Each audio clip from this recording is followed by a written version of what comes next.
Now, something that's come up in a previous video is people said, hang on, Greg, no, you're not right there. This spring is a bypass valve. And what happens if there's too much pressure, that compresses the cartridge, it compresses the spring, it pushes the cartridge up out the way and allows it to bypass. So I want to explain why that's not the case. Let's use the aeroflow as an example. We could have used any. So I'm just going to pop that back together. The purpose of the spring at the top is to push down and press that cartridge, press the front of that cartridge firmly against the base plate. So when it's assembled, in this case the aeroflow, that spring gets compressed like that, and that holds everything in position. Now, the purpose of that spring is not to act as a bypass valve. And if you just think about it for a moment, it should be obvious that's the case. Oil is going to be coming in. Okay, oil comes through these holes on the outside. So that's going to open the anti-drain back valve. Okay, so it's going to open that. You're going to get pressurized oil on the outside of here.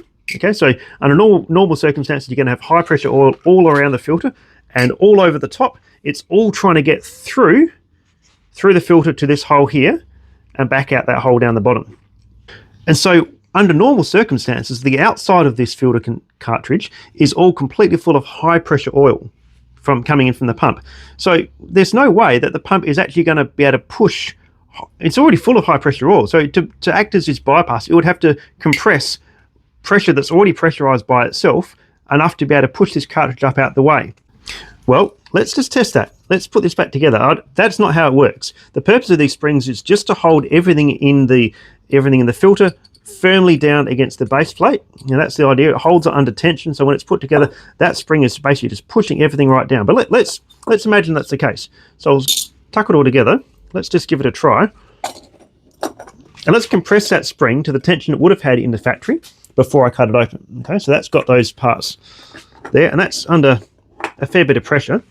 So let's now see, is it possible with that under tension for us to push a screwdriver down in the middle and actually push that cartridge out the way? Let's give it a shot. And this is what the oil pressure would have to do to push this, compress the spring even further than what it already is.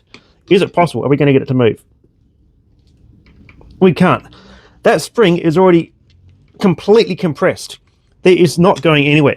So no matter how much oil pressure goes through these holes, no matter how much oil pressure is going through here, it is never going to be able to push that whole cartridge out the way because that spring is already as compressed as it can be.